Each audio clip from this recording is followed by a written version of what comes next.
Good afternoon. I want to thank you all for being present for our regular scheduled board meeting. Of course, a different time, but we thank you for your presence. At this time, we'll have our roll call. Mr. Alexander. Present. Mr. Bravo. Present. Mrs. Lasher. Here. Mrs. Mansfield. Here. Mr. Miller. Here. Reverend Walker. Present. We'll have at this time our student representative to lead us in our pledge. Is China here? Did China arrive yet? If not, Nathan will lead us in our pledge. I pledge allegiance to the flag of the United States of America and to the republic for which it stands, one nation, under God, indivisible, with liberty and justice for all. Nathan.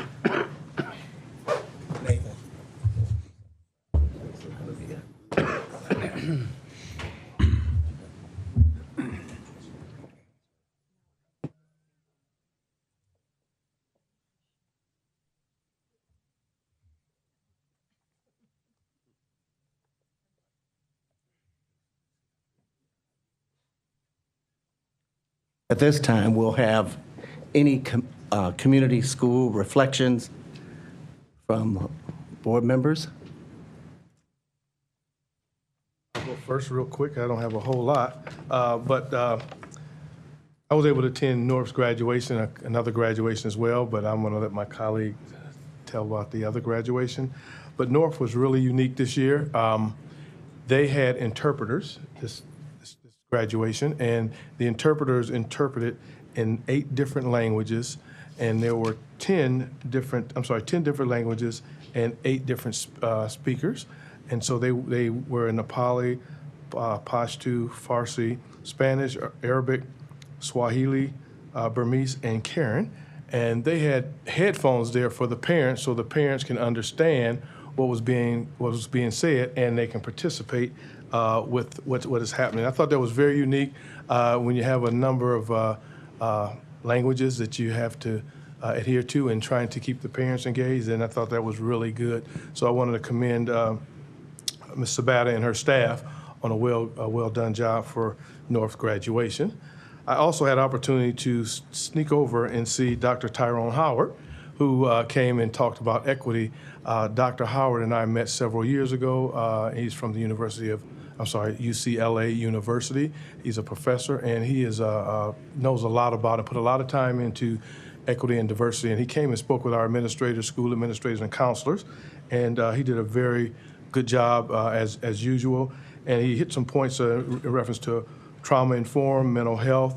And he talked about staff health and mental health, which we had brought up before in one of our board meetings. So it was really good. And there were 2 books that he stated would be good for us to get if we all wanted to. The names of them were These Kids Are Out of Control by Richard Miner, the 4th, Heather Cunningham, Lori O'Connor, and Erica Kestenberg. That was the one book, These Kids Are Out of Control. And the second one was Trauma Sensitive Schools for Adolescent Years by Susan Craig. I do plan on purchasing both of these books because it probably give me a deeper dive into what's going on with some more with our kids and also dealing with adolescents, because I did attend for my job a workshop dealing with adolescent development and the way they think and what goes on, and it was a lot of trauma informed. They talked about and at that time as well as some mental health. And then lastly, and some of my colleagues will probably chime in on this, we were able to attend Ellet, where the Browns came, and they had a couple of their administrators, and they had a player, one of their players, Miles Garrett, who was in attendance, and they're going to put the turf down at Ellet High School, which is nice, and I thought it was good timing because for those Ellet students, because they're going to be getting a new school. They're going to have the bleachers done out there, and then they're going to get turf. So this is a good way to start off for that cluster, and we hopefully them or someone else will come back and help us with some other schools as well.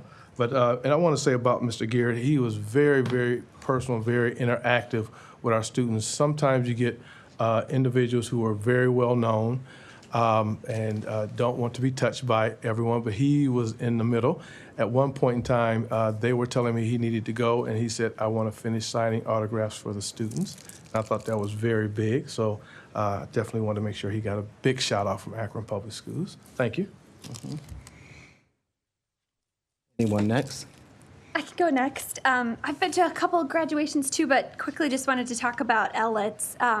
A lot of you all probably saw some of the news coverage of this. It was really cool. Floyd Ed Hoskins, 86 years old, got to walk the stage, get his diploma, standing ovation. Of course, he left Elliott in 1949 to join the military.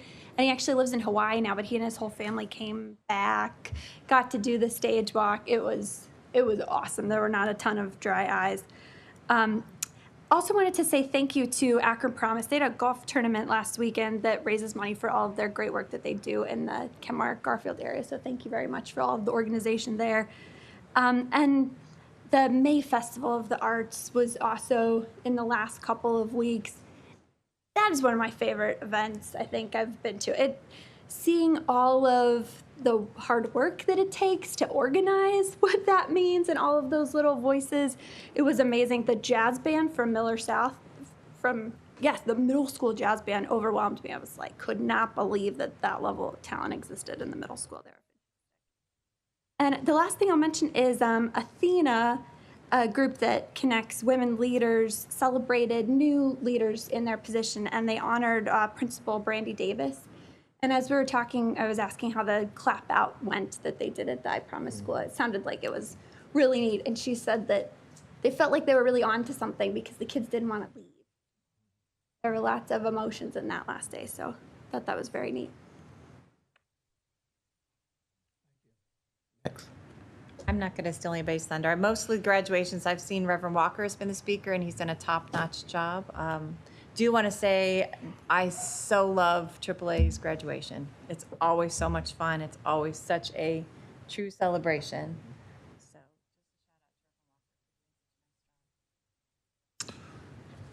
I'll take the floor, I guess. A couple things that I did over the last couple of weeks. I got to attend the Project Grad 14th Annual Scholarship Awards and Grad Mentors Recognition Program.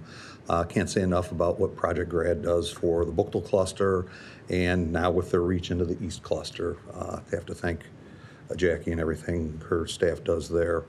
Also had the honor of, I was invited to the Buchtel Senior Class Banquet, and I got to recognize my mentee, China Greer, the board member. She was recognized by her peers for being chosen to be one of our student board members. So that was a nice event as well.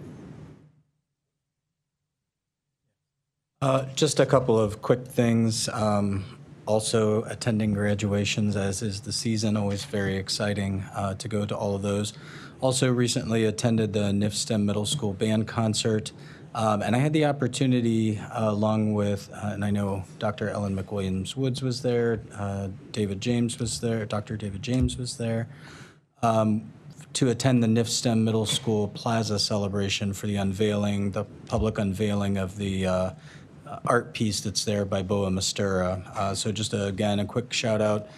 Susie Graham, who is the head of Downtown Akron Partnership, was at our last meeting where we approved that. And so just a big thank you to her, to Akron Mayor Dan Horgan, to the John S. and James L. Knight Foundation, to the artists and creatives at Boa Mistura for a wonderful piece, and especially to Akron native and U.S. Poet Laureate Rita Dove for letting us use her words, the future never happens if you don't look back. So that was a really great celebration, a really nice, and the plaza looks fantastic if you have not been there.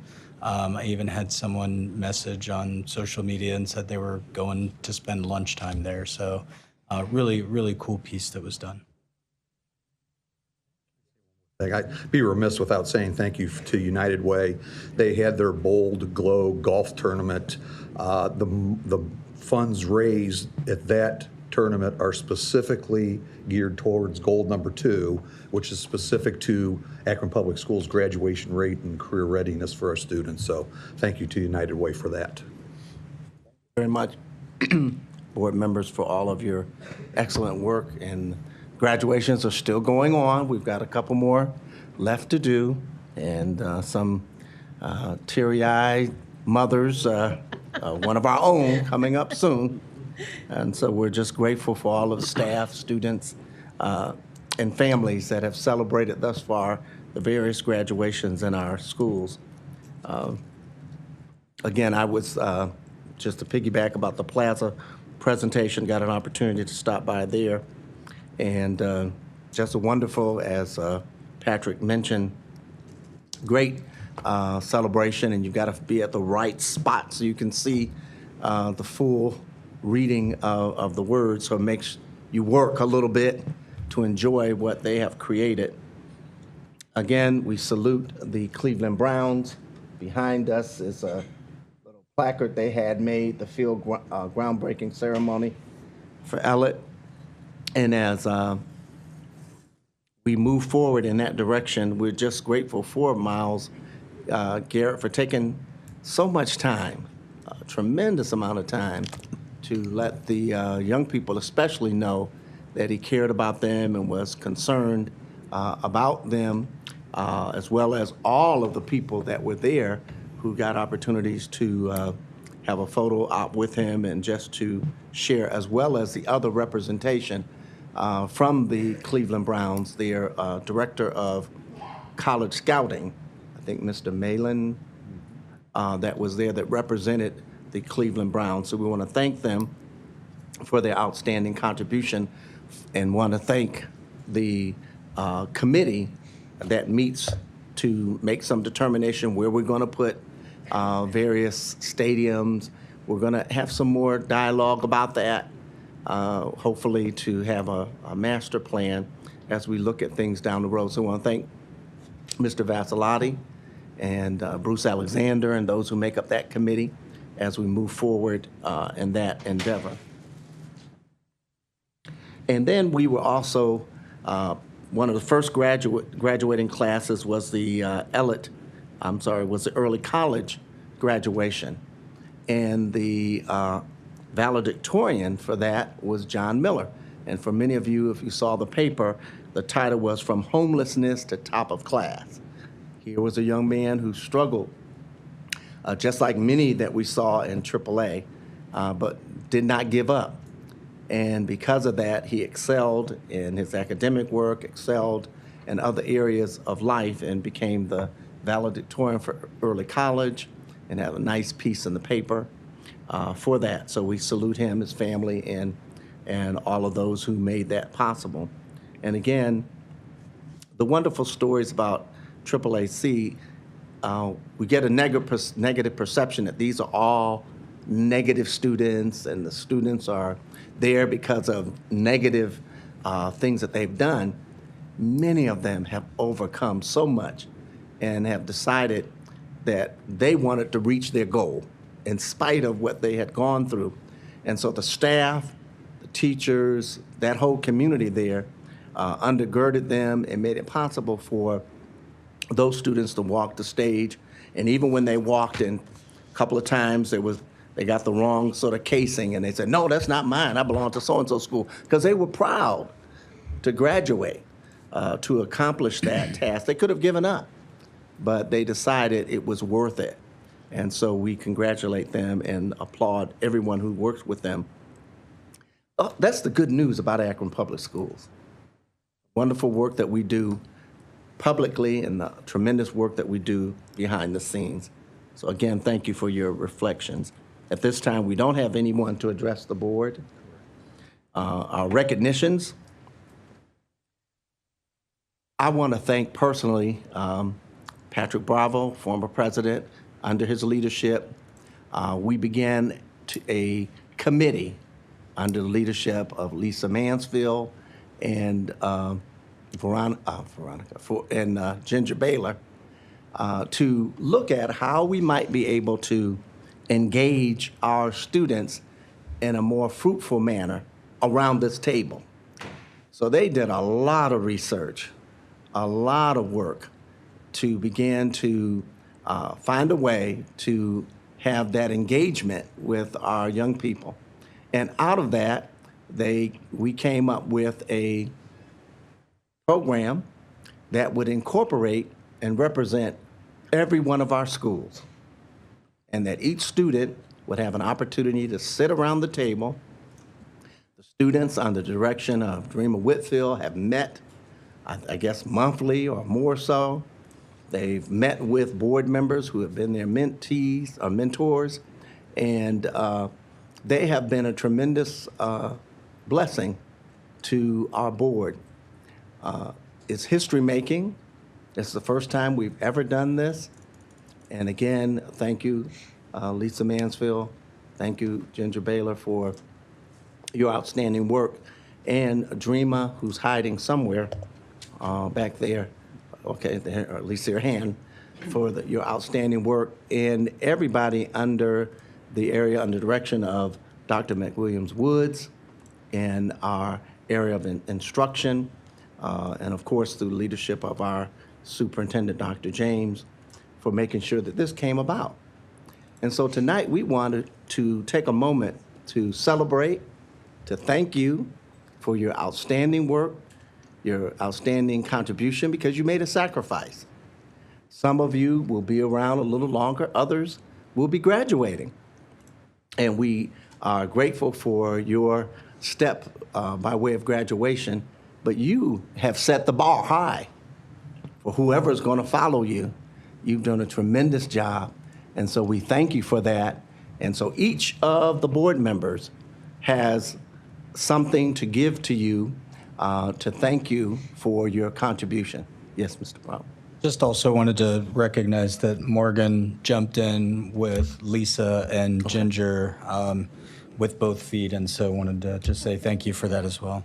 Thank you for adding that. Don't want to leave anybody out. Can I recognize We know it was a lot of work. one other thing, too? I know we had several students that served on that committee, and Yes. we couldn't have done it without them. It was their input that really helped this happen, and I know several of them have graduated in the last week, and Lulu's graduating tonight, and yes, I'm going to cry when Lulu walks too. Brooke and Aaron were both seniors as well. I think those are the only seniors who won't be with us again. But it's still my goal to have some of the students come back and see this in the works and see the hard work that they helped put in, because I think we would still be questioning what should we do if we hadn't had the strong input from those students. And yes, and Yvonne for helping us to see through a lot of, when we would get stuck, that was the catalyst, was having those students help us, and they asked them the best questions that helped us to build this. So We need to make sure, by way of our history and legacy, that those names are encouched in the record somewhere, because of course they were the foundation, along with our staff, our board, to make sure that this was the creation that came out of that. So we thank you and thank everyone for their contribution. Tremendous work. So at this time, we will begin with Mr. Bravo, and we'll go around the table, and they will acknowledge their mentee and ask you to come forward. I have the pleasure of introducing Chandler Forshee, and are we going to? Yes, you can go to Okay. the podium.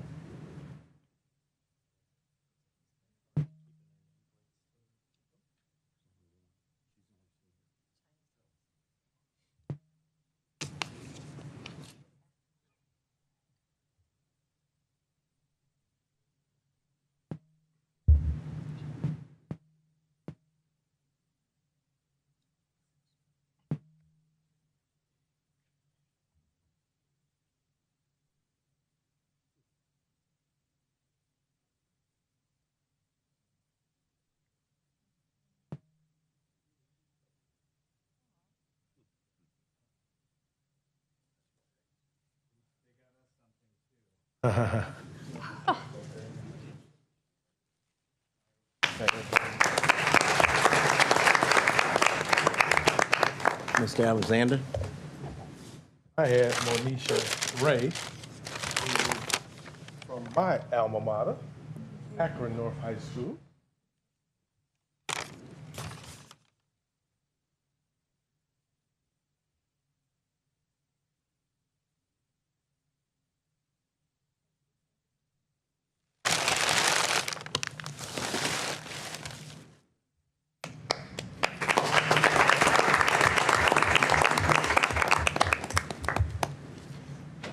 Next. And I have the Lasher. honor of presenting this to Nathaniel Smith from Ellett High School, who has been an absolute dynamo. So thank you for everything.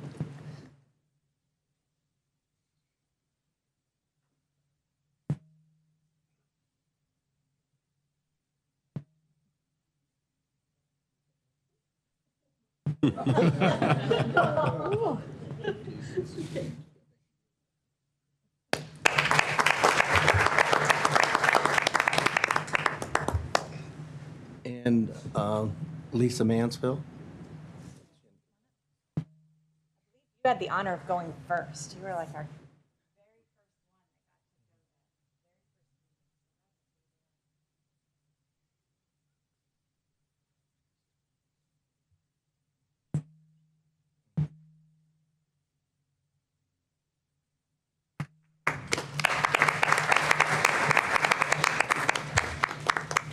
Miller. And China, if you would come up with.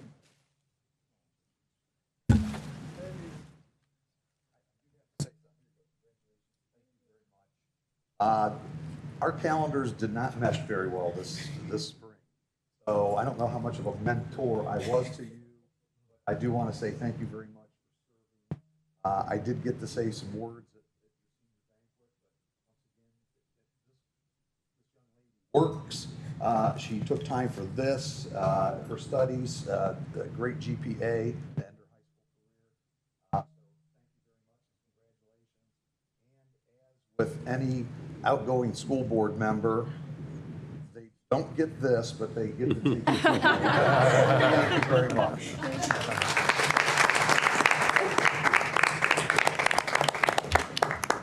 And Lisa, if you want to handle gender Baylor's representative.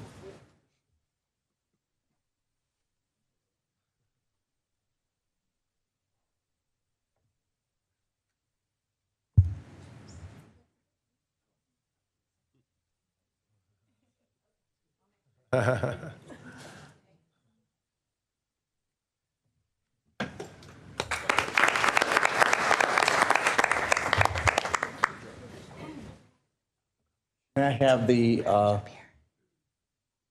various schools, specialty schools, and so I have two individuals, and I'm going to ask that if Alam said,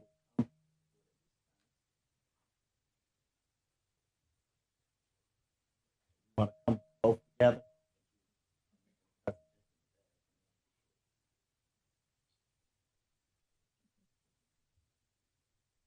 And two outstanding students who done well. They were both nervous. But when they had opportunity to express what they do in schools, excellent job. Both of them work very hard. They do. And look forward to continue that work. Not finished. Beginning, right? Thank you for all the wonderful.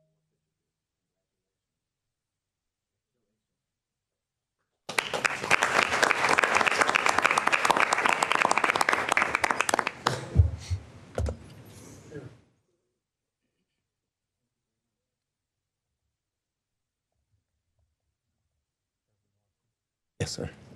I just want to say again, thank you to the superintendent for working with us on a crazy idea, and for Dr. Ellen McWilliams-Woods for really, sort of helping us kick it off, and for Dreama for all of the work that you did with these students was just fantastic. The program days, if you're familiar at all with almost a leadership Akron or a junior leadership Akron, were very similar, just engaging, give the kids a topic, let them hear from senior staff, let them learn how the district operates, give them some face time with the board members to discuss questions, lots of good questions.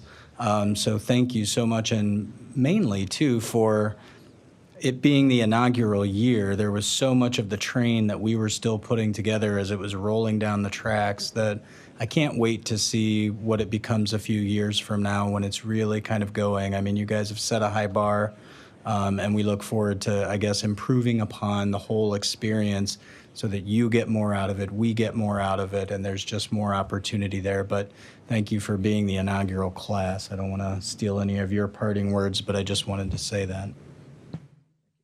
Any other board member want to say anything? Because I know many of you have worked real hard with your student representative, and any other voices I'll just say something real quick. besides the sound of the rain coming in?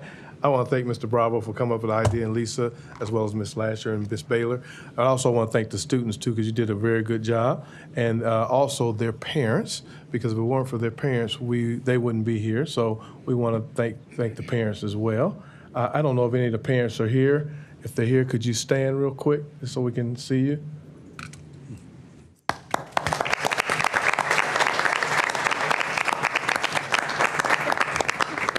Mr. Johnson, you are a parent. A proud parent at that, so thank you. If you don't mind, I would, oh, I'm sorry. Go ahead. No, I don't. No, I just want to say thank you to the students and, as again, to the parents and the principals as well, because the principals were involved. There were a lot of people involved in this process, so we want to thank all of them. I want to make sure I don't forget any counselors, principals, coaches, anyone who may have been in transportation who was involved as well. But, it made it possible for these students. And I love seeing students do a lot of positive things. And so it's very, very pleasing to me. And my young lady, Monisha, I enjoyed meeting with her and talking with her and learning. And she did a very good job, so I want to thank her as well. Thank you, Reverend Walker. And I just wanted to quickly add two things. One, the concept of this to the completion of having amazing students here, that amazed me. That was very, very short timeline, and there are not a lot of organizations that can do that so strategically and efficiently, so thank you to the whole team. And then the second thing I just wanted to quickly add is we talked about how much you all got to learn, very much thanks to Mrs. Whitfield, but I think we learned a lot from you too. I know hearing insights about what was happening in your clusters was fantastic, but also having you at our committee meetings, I think your questions changed the dynamic of the meetings. They changed the path that we walked down. So truly, we learned as much from you as I hope you learned from the process, and I think we might have even taken more away. So thank you so much. Other comments? Again, I can't say enough thank you for everyone who has contributed to making what we see as a tremendous beginning. The whole board had an opportunity to go to the National School Board Association, and at that board there was a student board, members from either Vermont or Maine that were there at that National School Board meeting. And we had some conversation among ourselves as to how can we get our students involved and what would be the best place to start that. If it will be at CUBE or Capitol Conference or a National School Board meeting. And that subject was also broached to the students, and many of them were excited. Shade, yes, you're smiling because she was very excited. When do we get ready to go? How do we get there? I'm ready. I'm ready to go. So we'll be looking at opportunities that would broaden all of our horizons, if it's at a CUBE meeting, or if it's at a OSBA meeting, or if it's at the National School Board meeting, or even just the Ohio Northeast Association meeting, where we have a representative from the trustee board, happens to be Mrs. Mansfield now, to attend maybe some of those meetings to just get a look at how things operate on that level. So again, thank you so very much for all that you do and everyone who's contributed to make this possible. All right. Next, we want to recognize our spring sports teams with consecutive championships, and Mr. Vasilati will come forward at this time.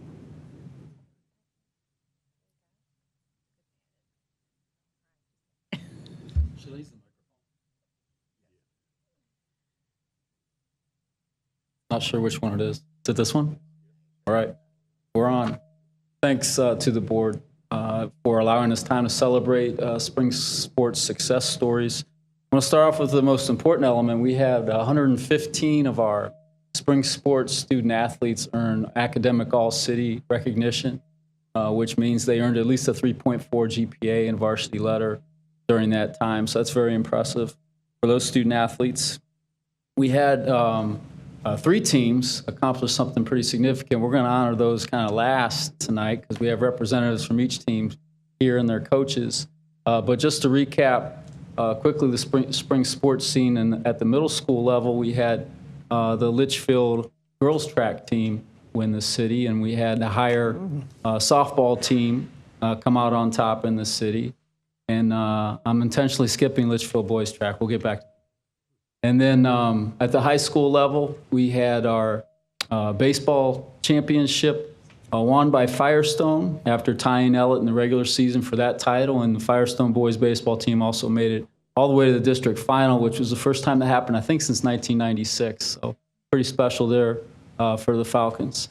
And then moving on to track at the high school level, we had our boys track championship, which we'll get to later. Coach Mitchell's in the room from Firestone. We'll get to them a little later. And girls track was won by Buchtel.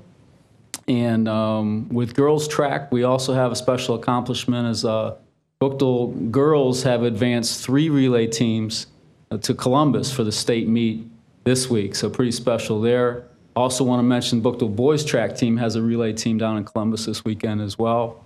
On the girls' side at Firestone with track, we have shot putter Jordan Baith competing in Columbus this weekend as well. So pretty cool to have that many student athletes competing at the state meet this weekend.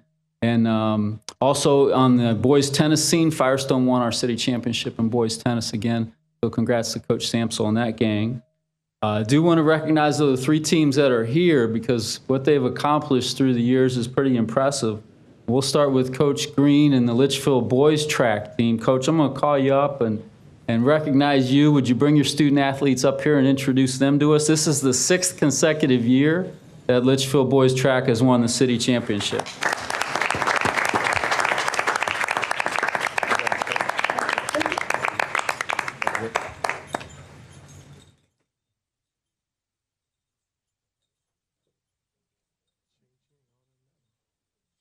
Which one? Okay. Good afternoon, everyone. Good afternoon. It is a pleasure that I'm able to stand in front of you with a 6-time 6-feet champions with the Litchfield Middle School. This year was probably one of the best teams I've had in a while. We won the 100-meter hurdles, gold. Marquis Smith is a 7th grader and set a new record with like a 17.3. 100 meters, gold. Taj Poole. 1600 meter, gold, silver, and bronze. Gold, Quinn Hopkins, new record, 5 minutes and 28 seconds. Raise your hand. Silver, Ethan Lyman, he's not here. And bronze, Alexander Stadelman. 800 meters, gold, Elijah Orr. 800 meters, silver, Sean Feeney. High jump, gold medal, Marcel Boyce Jr. High jump, silver medalist, Marquis Smith.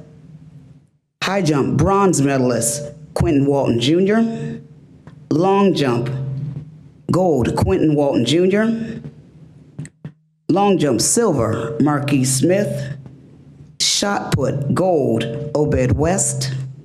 And our 4x4 relay set a new record of 4 minutes and 7 seconds. Michael Kendall, Ethan Lyman, Quinn Hopkins, and Leland Busey. Raise your hands.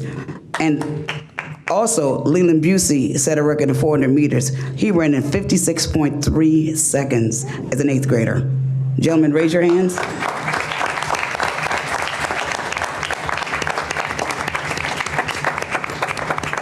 But a lot of them are just not athletic achievers. They're academic achievers as well. 2 gentlemen on our team had 4.0s all year. Raise your hand. And Ethan, too, there are 3 of them. They had 4.0s. And then today was our graduation. So they got a lot of honors today, too. So they can just, I'm just honored to be here to celebrate these gentlemen, because oftentimes middle school we get overlooked, but we worked hard. Rain, sleet, snow, we ran. So just raise your hand, guys. Thank you.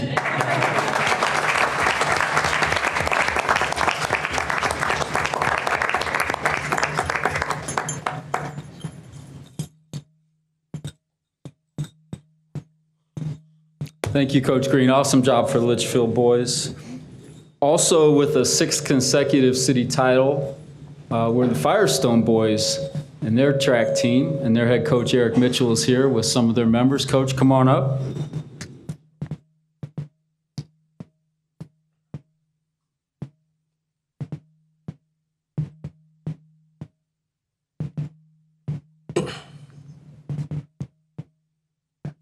Thank you.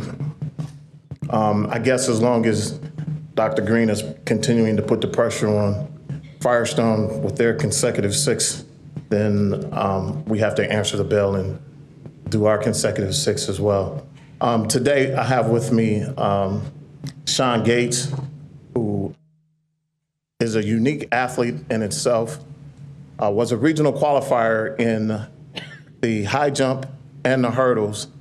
But what's exceptional about him is that he was also participating on the boys' baseball team during their district run as well. So he had very little time to practice, but yet was still able to excel and be a regional qualifier and almost make it to state in track.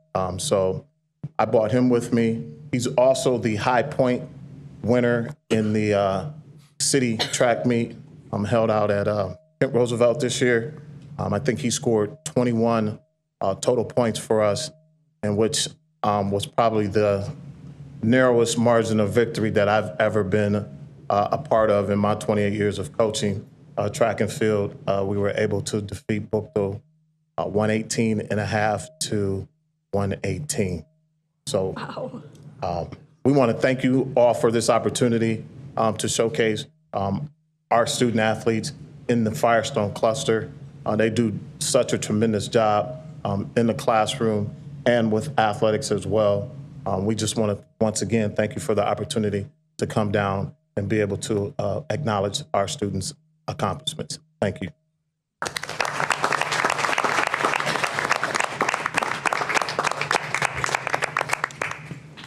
And lastly, we want to honor Ellet softball. For the 19th consecutive year, Ellet captured the city championship. All of those under the tutelage of Coach Schumann. And our coach has a couple of his seniors here. So Coach Schumann, please. And ladies.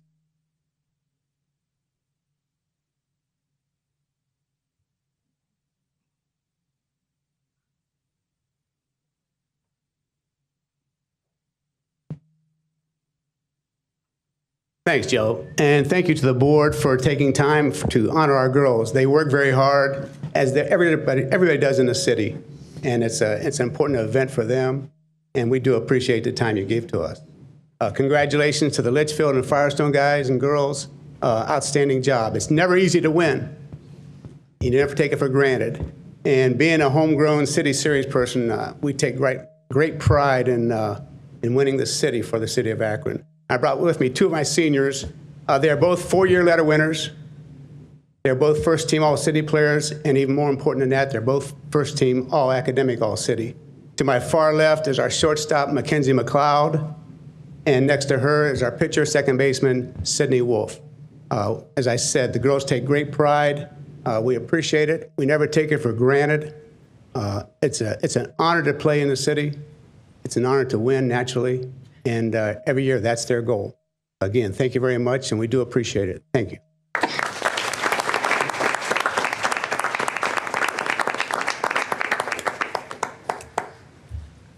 Lastly, just want to mention that our All Sports trophy for 2018-19 is nearly complete, although at this point it has been clinched, even with the state track meet coming up and some potential for Bookville and Firestone to earn more points. But the 2018-19 winner of the All Sports trophy will be the Bookville Griffins, so congratulations to them. That takes into consideration regular season standings in the city and also how they advance in the OHSA tournament as well. So, Mr. Johnson, at least it's your alma mater. But hey, there's always next year for the Falcons, right? I know you'll be back. Thanks again to the board for your time. We greatly appreciate it.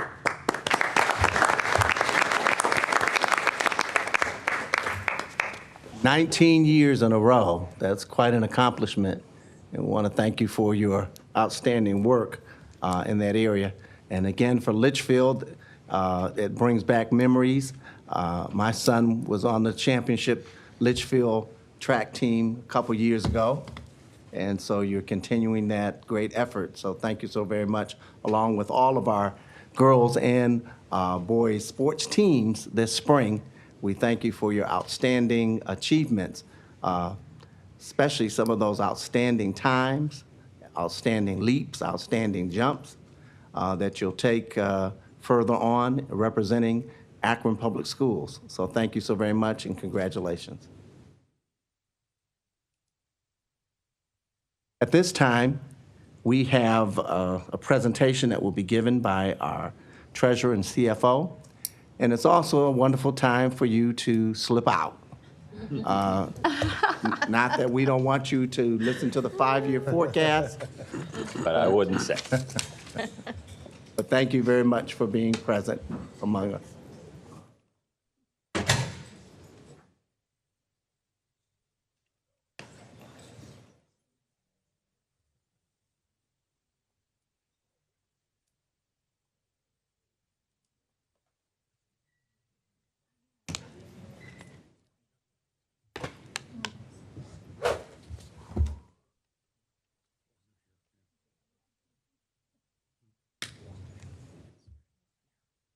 All right, well, let's get this show on the road. You're in for a treat. The May forecast is an update, and I'm also feeling under the weather, so you'll get the abbreviated version of this. There's only a few slides to go through on this update. However, I'm not going to let you off the hook that easy. We have some deep dives into the numbers. You know, I'm pretty generous when it comes to graphs and charts that kind of let us off the hook at taking a deep dive into some of the numbers, but we're going to have to look at some of those. So let's cover a couple of these themes up front. And then hopefully, as you know, that red bar down below on finance, human resources, and technology, that we really worked hard, whether it's operating into a new building with new servers and software, or systems in place for hiring, or increasing our budget responsiveness to the buildings. We want to be a supporting mechanism to create and maintain innovation in the classroom. We know that's what we're aligned to do. So briefly, we're going to cover some property, focus on property and enrollment under revenue. We're going to talk about purchase service and what that means is charter school and charter school enrollment, about some of the spending that we're seeing there. And we're going to talk about capital needs and some of the headwinds we face, and then finish on a bright point of a balanced budget. So high level, I know you guys have seen this chart before. This is the summary of the forecast in detail in terms of revenue. And I'd like for you to focus on a couple items there. First is that first line item, real estate, where it says the average annual trend is just about 0.5% of growth. And then if you look down a few lines later, you see state funding, where we've got about 2.3% of growth. And when you look to the pie graph and you see that those two components make up the majority of our revenue, we become very sensitive and take those deep dives. And I told you I wasn't going to let you off the hook. So the next slide is going to be a little bit overwhelming, but I want to talk to you about why. As you know, advocating for revenues in a district, whether it's every biennium, whether it's every new governor's budget, whether it's Dr. McWilliams-Woods and myself tomorrow testifying in front of the Senate Finance Committee, hopefully getting some traction and momentum on the Fair School Funding Plan, that we have a responsibility to our students and our staff to fight for every dime of revenue that we can get and direct to the classroom to support you. And so I know these are just spreadsheets, but these represent programs and initiatives and student board members and textbook adoptions and one-to-one devices. So it's much more than this to me. So this is the chart. I know I've always kept you harmless of the deep dive spreadsheets. And so some of this is just to kind of get a laugh. And the other is to show you how serious this is. And this is the relationship of all of the property values that we have in Akron. And if you see across the top, we have agriculture. We do have a little ag value. We have just like maybe $1 million of agriculture value, believe it or not. Residential, total class 1. We have some mineral values, even though it's fractional. Public utility, industrial, and commercial. So what I really want you to focus on is that last column out here. 2006 all the way through projected 2029.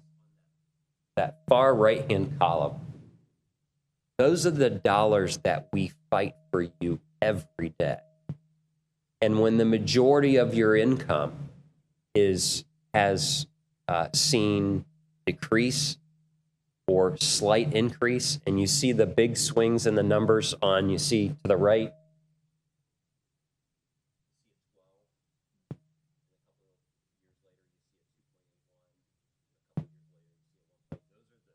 your reappraisal cycles. Those are board of revision complaints. Those are economic development projects. Those are all the property in Akron city limits. And if you look at your tax bill, whether you're a renter, whether you own property in commercial industrial, whether you're a homeowner, the tax bill, the largest component of that tax bill is the school. And it is in every community. And so we fight for what's fair and equitable in terms of a fair tax structure. And we're going to talk a little bit later about how we've stretched these dollars. We're setting this up for, yes, Mr. Bravo. Do you know what the net of that is over that time period? And is it possible that even in a year where there may have been an increase, there was still a decrease in valuation, in overall valuation? So the first question, the net decrease. 20 years ago, we were over $4 billion in property valuation, and we're currently about $2.2 billion. So significant revenue decline, and as we shift, as we have a lower local revenue population, residential, commercial, industrial, we become much more dependent on the state. And your second question? That is overall valuations. So I think All valuations. Okay. Never mind.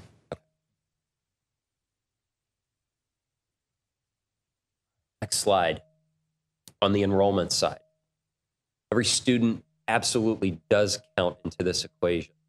And I wanted to put up a longer trend. We tend to look at the shorter time frame in my previous presentations, but I wanted to put up a longer trend back to 2007 because you got to see back to 2006 on the property value.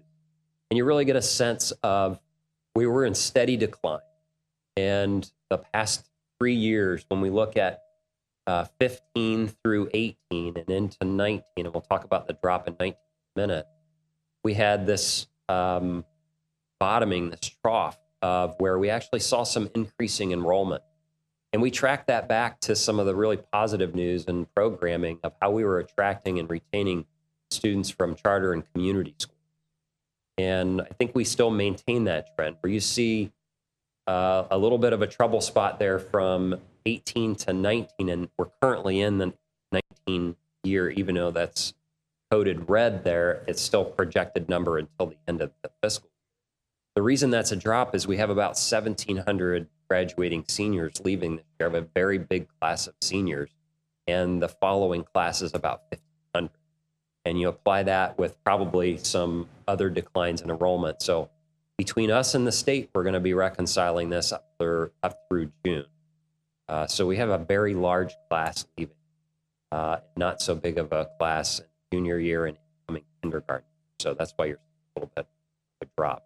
I hope that the trends there on this plateau is going to stay in place, right? Because we're on the formula, as we've learned from the state fair school funding plan. There's not too many of us that are on the formula. So every student counts real dollars for us. makes that impact even greater. All right, on the expenditure side, and you know from my early days and 70 North Broadway and even my drawings where we talked about the alligator graph, and for those of you who remember that, right, where the expenditures outpace the revenues. You know, this is the systematic problem at every school in Ohio, and we have average 5-year growth of 3.29% growth. And so where does that come from? As you can see, the majority of our budget is salaries and benefits, and that is spot on. In fact, I would say we are quite a bit more efficient than those partners around the state of Ohio, the 610 districts. In some districts, they move all the way up to about 80% of the overall budget. And you can see we're just a hair over 70. And then purchase service, supplies and materials, capital. We're going to talk a little bit about those in terms of a headwind that we have. Capital spending, this is the previous 5 years that we've got back to 2014 and into this year. As you know, we are very blessed in Akron to have a partnership with the city for the Community Learning Center process. And we're entering in our final segment. We're building a brand new state-of-the-art Kenmore Garfield. It'll be the most state-of-the-art in our inventory, but that's also bringing to the end a 15-plus year Community Learning Center project partnered with the state of Ohio. You know that we took a lot of those permanent improvement dollars from our previous reports, and we have to shift those dollars to the city to help pay for debt service as part of the agreement.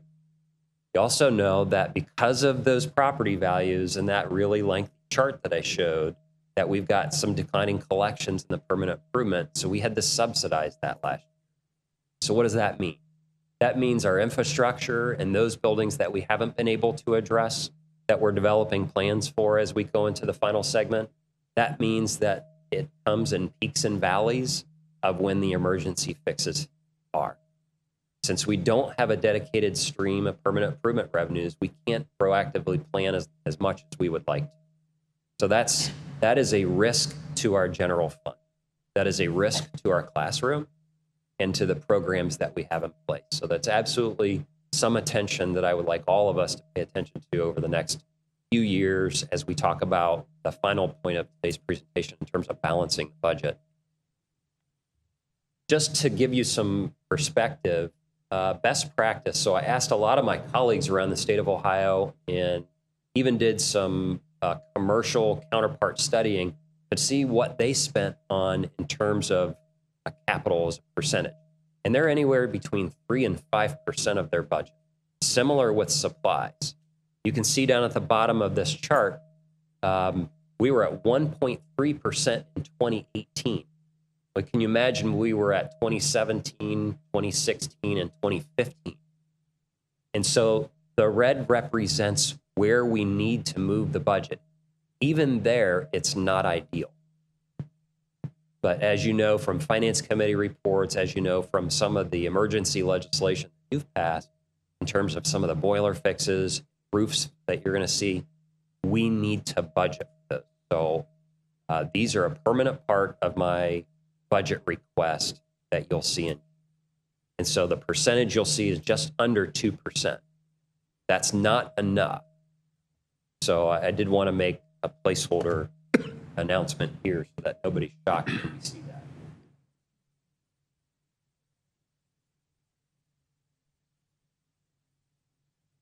A bright spot for us continues to be choice options.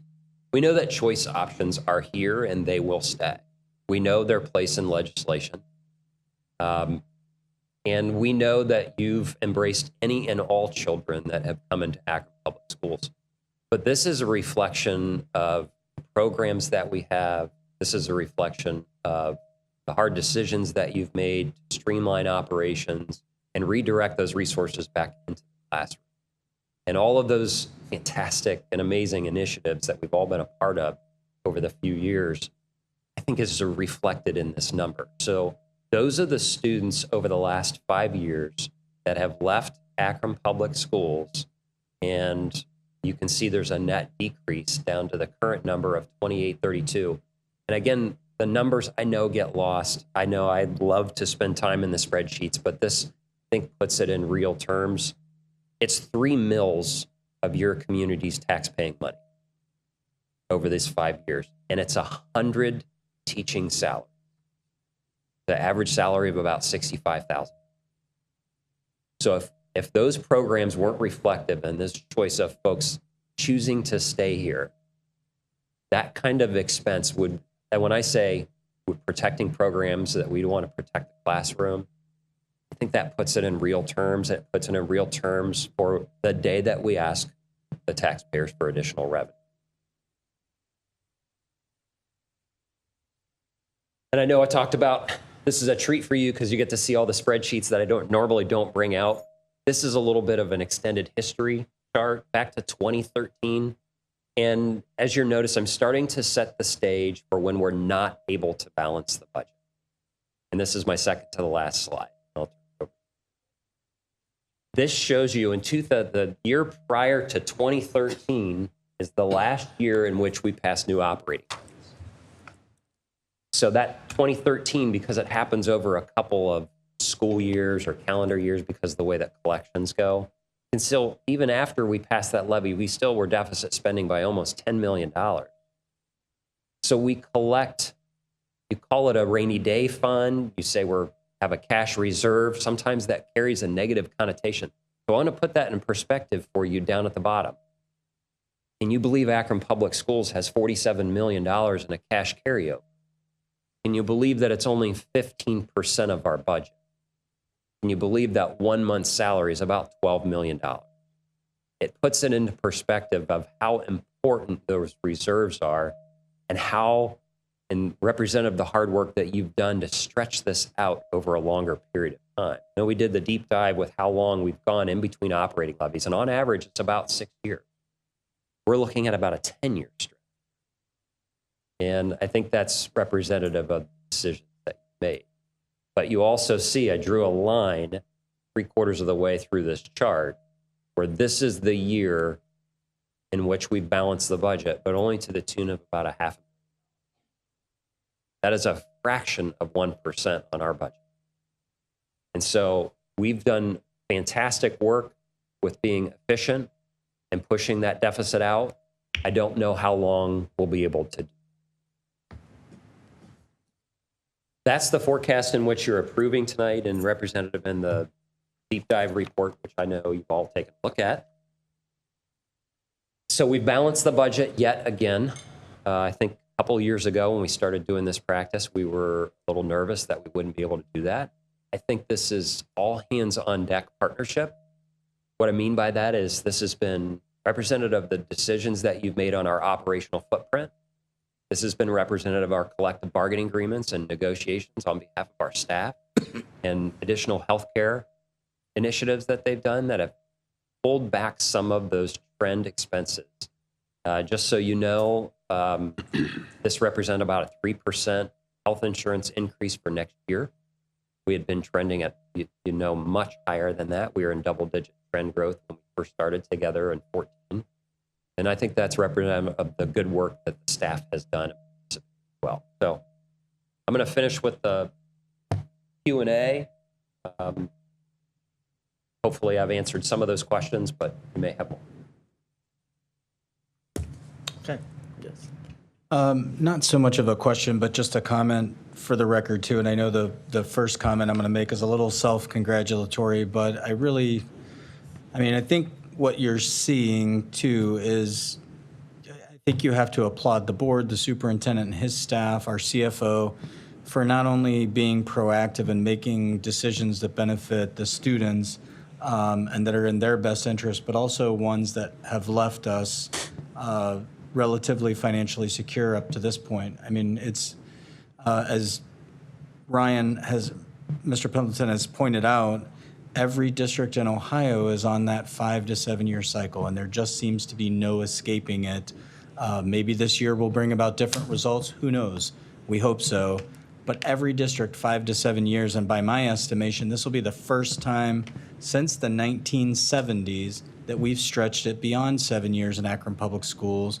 And the last time was in the 70s, I believe, and it was 9 years. And now we're talking about 10. And if we can squeeze one more, that'd be great. But since 9 or 10 years before we'd have to go back and ask the public to support us with another levy. And I think that's huge when you look, again, 5 to 7 years, and it's been since the 70s, since we've gone longer than 7 years without going back to the public for more support, and we're talking about 10. We've done that all the while creating and strengthening existing partnerships, creating new partnerships, bringing in additional revenue, both cash and in-kind support to this district, and expanding our options, expanding our programming, college and career, One to World. I mean, all of it while ramping up what we're doing, but driving down costs and extending the amount of time that we have to go back to the public. But that doesn't mean that we won't have to go back to the public at some point. It doesn't mean that we get to stay off forever, especially when you're looking at the cumulative deficit over the next 5 years forecast and the fact that we hit below our cash reserve policy in 2022, which I think, and as Mr. Pendleton pointed out, is there for good reason, because not only is that 15%, but it's still our cash reserve policy represents only about 3 months or so of operating. So it's not like our cash reserve is some huge rainy day fund that is, will support us for a year or two should things go bad. It'll support us for about 3 months. So congratulations again. I know it's a good 5-year forecast. It's not great at the end of 5 years. It's stable. But I think it really highlights the work that this board's done, and I just want to point that out. Thank you, Mr. President. Questions or comments? So let's, I guess, be clear. We do know at some point, if we continue on the line that Mr. Pendleton has shared with us, there will be a day that we will have to go to the public and seek a levy. Now, that day isn't tomorrow, but for sure it is coming. Because as we add on these wonderful programs that we do and partnerships that we have, they cost. We hope that our enrollment begins to make an upturn, which will help us. But if it stays the way it is, or even dips down, then again, our revenue stream dips down. So again, I echo Mr. Bravo. This board has done a tremendous job. We have cut. We have experimented with not having music and middle schools and taking other activities, no athletics, et cetera, to be able to balance. We've removed administrators' positions, staff, to be able to be where we are today.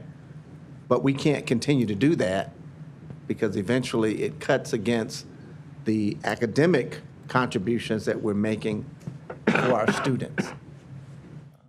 So we would hope the public would be aware that one day we're going to have to make that decision. But we have been, I don't think there's any other organization in the city that has done as well, maybe there is, as we have, trying to take care of our resources in a way that has been effective for almost 10 years and moving, and still adding on effective programs and partnerships to continue to do the wonderful work we're doing. So we have a lot to be proud of, Mr. Superintendent, CFO, Treasurer, and Board for everything that you've done. So thank you very much. And if there aren't any other questions or comments, move on to approval of our meeting minutes for May 13. So moved. Second. Been moved and properly seconded. Roll call? Mrs. Lasher, Yes. Mrs. Mansfield, Yes. Mr. Miller, Yes. Reverend Walker, Yes. Mr. Alexander, Yes. Mr. Bravo. Our superintendent's recommendations. Mr. President, I have before me for your consideration 31 personnel recommendations, one item on the personnel recommendation supplement, and on item number 3, the effective date should read July 26, 2019. These recommendations are in proper form, and I move their approval. So moved. Is there any questions, comments? I know that there was a lot of dialogue, or we have received dialogue about the position that we're recommending some changes for. We've heard from some of our staff where it appears that those positions are the same as we have now. No, those positions are different. This is actually a new job description, and there will be postings for that coming out. How many people would fit into this category? 6. 6. Okay. And then what happens to the individuals who were assistants now who have questions about their So status? the board acted earlier in the year on those positions, and as we went through the interview process for the campus, academy principals, and for those people who weren't selected, Kathy McVeigh has given the different options, and then those contracts are being suspended. Okay. So with those contracts being suspended, what options do those? Typically, when a contract is suspended, those folks can either apply for other positions that are open or go back to teaching if they have taught here in the district, with tenure. So we're clear, there is still possibilities for them to be employed. This does not mean that they lose their job. Absolutely. They won't have an opportunity to continue to serve in the Akron Public Schools. Let's get. I was going to ask, they can apply for those interview Yes. for those positions as well? Okay. I was just going to say, I would encourage those people to apply for the position we're creating this evening. So, because I know many board members have gotten emails, so we will encourage them to apply for those positions. If they're not hired for those positions, they have other opportunities to apply for other positions that are available or to go into the teaching rank. Absolutely. Okay? Right. Roll call? We had a motion. I'll second it. Second, I will I'm sorry. second that. Been properly moved and second. Any questions or comments? Can I ask a real quick question? The Steve France that's listed, is that the one from, does the science program? The GLOW program, yes. Just wanted to thank him for an incredible stretch of service. I can't tell how many times they've come to board with that program and the amazing impact he's made on so many students' lives. So I wanted to, thank, of course, all of our retirees. We think that's really important, but, just seeing his name go across, it's, thank you so much, Steve, for everything you've done. All right, now roll call. Mrs. Mansfield, Yes. Mr. Miller, Yes. Reverend Walker, Yes. Mr. Alexander, Yes. Mr. Bravo, Yes. Mrs. Lasher. Next, Mr. President, I have before me for your consideration 1 motion and 7 resolutions on the consent agenda. These recommendations are in proper form, and I move their approval. So moved. Been properly moved and seconded. Are there any questions or comments on the consent? Patrick. Second, okay. Thought I heard somebody on this side besides you. Okay, sorry. I'm moving quickly. I thought I heard Yeah, something. echo in didn't- here. Okay. Been properly moved and seconded. Any questions or comments at this point? Roll call. Mr. Miller, Yes. Reverend Walker. Yes. Mr. Alexander, Yes. Mr. Bravo. Yes. Mrs. Lasher. Yes. Mrs. Mansfield. Yes. And finally, Mr. President, I have before me for your consideration 4 business affairs recommendations and 1 item on the business affairs supplement. These recommendations are in proper form, and I move their approval. So moved. Second. Been moved and properly seconded. Any questions or comments? I just want to make one comment on item number 1. I had the honor of going to the press conference when the city kicked off the youth violence And I haven't read the whole strategic plan, but this is basically what we're agreeing to, the memorandum of understanding, get involved with this. I think it's very important, not just for the Akron Public Schools, but for our whole community. So just want to say thank you for getting involved in this. Other questions or comments? Thank you. Roll call. Reverend Walker, Yes. Mr. Alexander, Yes. Mr. Bravo, Yes. Mrs. Lasher, Yes. Mrs. Mansfield, Yes. Mr. Miller. Yes. At this time, our superintendent's report. No report this evening. President's report, none. Treasurer's report. No report. Additional, none. Committee reports are legal contracts and board policy committee. No report tonight.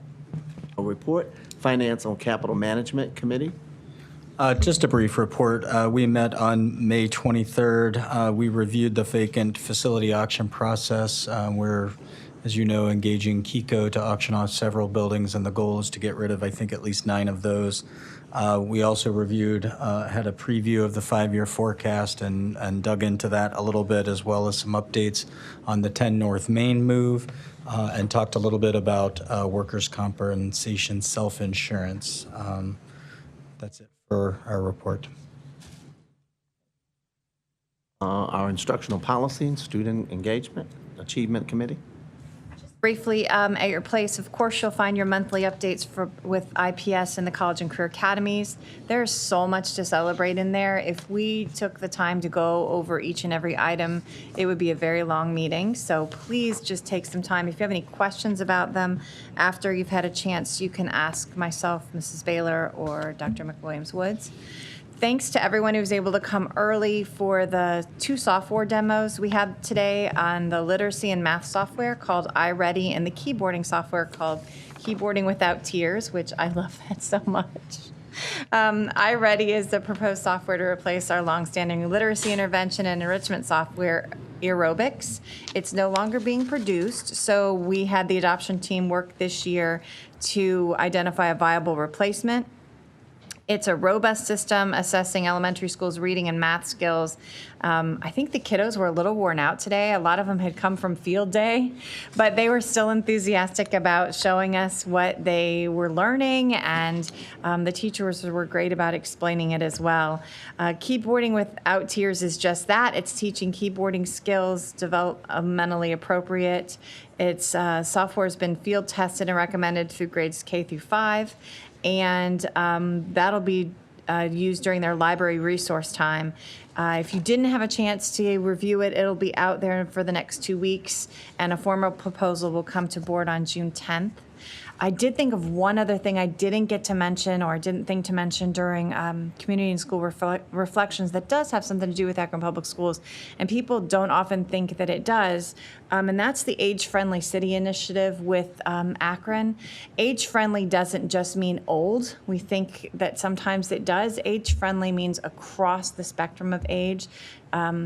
We like to point out that millennials and seniors both want the same things. They want safe, walkable communities. So do our families. They want to be able to take their children with or without strollers, with their handheld, to be able to do that. So kudos to the city of Akron for that initiative. It only helps strengthen our community. So I did get to go to that kickoff and forgot to mention that. So.